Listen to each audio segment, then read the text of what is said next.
Bonjour, Africains, Africaines, Afrodescendants, Afrodescendantes, je vous salue. J'espère que le bonheur rayonne dans vos têtes. Je sais, c'est pas évident. Mais en tout cas, j'espère que le bonheur coule dans vos veines. J'espère que quand vous marchez, il y a des pétales de fleurs qui sortent de vos pas. C'est joli, hein, ça. Hein. On continue. Alors, vous savez, il y a beaucoup de mes compatriotes et beaucoup de vos compatriotes aussi, et peu importe hein, l'endroit où vous êtes ou qui vous êtes, si vous êtes, que ce soit africain ou affrontier, etc., Cap-Vert, etc., vous allez comprendre ce que je dis. Il y a beaucoup de nos compatriotes qui, dès qu'un afrodescendant, quelqu'un qui leur ressemble, dit quelque chose, ils mettent en doute ce qu'il dit. Tout simplement parce que, vu que c'est un afrodescendant, donc à la limite, ça n'a pas d'importance. Le souci, c'est qu'avec le temps, les choses ressortent, la vérité ressort. Je vous ai déjà dit que, économiquement parlant, il faut qu'on se forme sur ces questions pour se développer hein, à notre niveau, avoir plus d'argent, on est d'accord, mais aussi pour comprendre les flux d'argent. Est-ce que vous comprenez? Les flux d'argent, il faut qu'on comprenne. Comme je l'ai dit dans le dernier audio, il faut qu'on comprenne les masses d'argent qui se déplacent dans nos pays, mais aussi d'un pays à l'autre. Il faut qu'on comprenne comment fonctionnent les banques, c'est quoi l'inflation, c'est quoi la déflation, c'est quoi le marché interbancaire, etc. Il faut qu'on comprenne tout ça. Pourquoi je vous dis ça? D'élargir votre culture financière.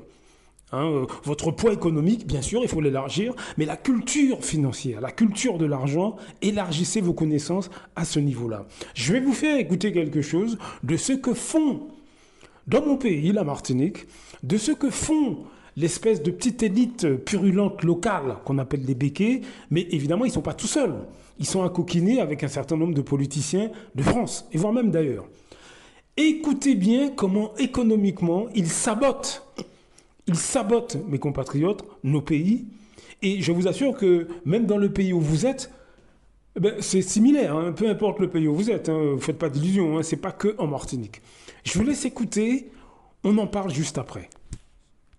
Ça se passe en Martinique en ce moment. Donc en fait, les petits fils de pute de Béquet ont décidé d'appeler, je vous ai déjà dit, ils marchent avec qui? Je vais vous montrer leur plan, comme ça soit clair dans vos têtes. Regardez ce qu'ils veulent des Antilles. Il faut diluer ce peuple. Faites passer une loi où vous exonérez d'impôts sur les dividendes les 10 premières années tous les investisseurs qui viendront de métropole. Facilitez les entrepreneurs à s'installer là-bas, en parlant des Antilles. Les entrepreneurs à s'installer là-bas avec leur famille. En gros, favoriser les étrangers à s'installer aux Antilles. Ensuite, vous verrez que très rapidement, la démographie, ce qu'ils ont fait en Nouvelle-Calédonie, vous verrez que la démographie va changer et vous n'aurez plus ce problème-là. Dans l'autre sens, dans le sens des Antillais qui vivent aux Antilles, faites en sorte que la jeunesse vienne en métropole. T'entends, chacun? Pourquoi il y a 60% ou 70% de chômage aux Antilles? Et que vu que nos enfants, les jeunes ne trouvent pas de boulot, ils font quoi? Délinquance, ou soit ils partent en France. Chacun, leur plan, il est bien rodé. Continue, chacun. Dans l'autre sens, faites en sorte que la jeunesse vienne en métropole pour des postes de fonctionnaires. La police, ça devient des vendus. Maton, ça devient des vendus. Infirmier, ça dépend de la mentalité. Enfin bref, tu as compris chacun, la mairie, tout ça. Des postes de fonctionnaires dans des mairies un peu partout. En France métropolitaine, pour les diluer sur le continent. Vous verrez que c'est simple de couper la racine de l'indépendantisme. Est-ce que vous avez entendu, messieurs, dames? Est-ce que vous avez entendu? C'est-à-dire que les investisseurs qui viennent de métropole, qui viennent de France, sont exonérés d'impôts sur les dividendes pendant 10 ans. Donc ça leur donne 20 longueurs d'avance sur les Martiniquais. Est-ce que vous comprenez pourquoi je vous dis que économiquement, il faut que on sache ce qui se passe. Et c'est pour ça que je vous dis de vous former. Cette vidéo, vous pouvez la trouver sur TikTok. C'est sur le compte Doluanelka. Et le titre, c'est « Voilà l'État français toujours avec le béquet ». C'est sur TikTok. Le compte, je répète, c'est Doluanelka. Allez voir, allez voir. C'est gravissime. Est-ce que vous comprenez pourquoi je vous dis, il faut qu'on ait une culture financière. Au-delà d'élargir notre poids économique, il faut qu'on ait une culture financière plus large. Est-ce que vous voyez, est-ce que vous comprenez ce qui se passe? Et en plus, tout est expliqué. Il dilue le peuple, notre peuple, nos peuples. Est-ce que vous comprenez la théorie du métissage maintenant? Est-ce que vous comprenez la propagande du métissage? Est-ce que, parce que je l'ai dit dans d'autres audios, si vous écoutez sur cette chaîne les 100 premiers audios à peu près, où j'ai mis en avant la mentalité d'une catégorie de nos semblables, que vous soyez africain, frontier, guyanais, etc., peu importe. Hein, nous avons une catégorie d'afrodescendants qui sont méprisants vis-à-vis de la négritude, de l'africanité, qui ont du dédain, qui ont carrément du dédain vis-à-vis de leurs semblables.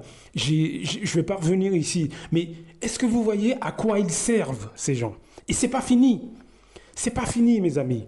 Écoutez ce qui suit.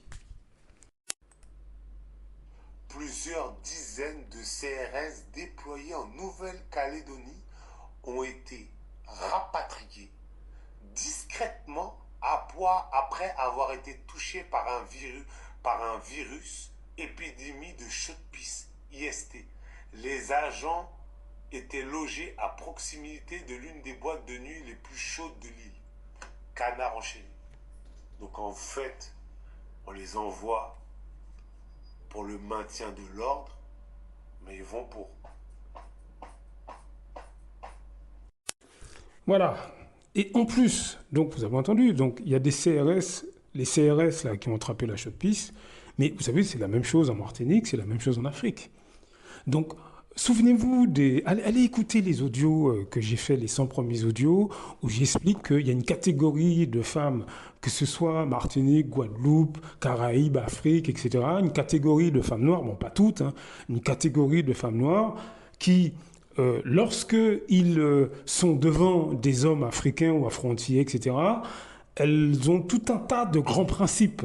Mais là, par contre, lorsque ce sont les hommes des autres communautés, la négrophobie ressort chez elles, et là, elles enlèvent très facilement leurs culottes. Est-ce que vous comprenez? Ce sont ces mêmes femmes qui vous disent « Ah, les hommes noirs, ça va pas, les hommes noirs, si, ah non, les hommes... » Mais elles ne vous disent pas. Elles ne vous disent pas ce qu'elles font, ce qu'elles pensent, quel type d'homme noir elles choisissent. Ça, elles ne rentrent pas dans ce genre de détails. Mais par contre, concernant les hommes des autres communautés, très rapidement, elles enlèvent leurs culottes. Ça, c'est énormément de femmes martiniquaises, guadeloupéennes, antillaises, caraïbéennes, africaines, beaucoup de femmes du monde noir en général, pas toutes, attention, pas toutes, je ne généralise pas, mais beaucoup, se comportent comme ça. Vous voyez? Mais ça, vous ne le savez pas. Donc, quand vous additionnez tous ces problèmes. Mais bien sûr que si on ne fait rien, on va aller à notre perte. Est-ce que vous comprenez? C'est pour ça que je pense fermement que augmenter notre poids économique, augmenter notre culture financière, ça va nous permettre d'anticiper un certain nombre de problèmes. Ça ne réglera pas tout, on est d'accord, hein, ça ne va pas tout régler, mais on aura quand même plus de moyens d'agir à un certain nombre de niveaux. Est-ce que vous voyez ce que je veux dire? Ça ne va pas tout régler, on le sait. Donc voilà, la situation est triste, mais elle n'est pas désespérée. On continue le combat, on continue à se former sur ces questions-là, on continue à avancer. Blaf! À très bientôt.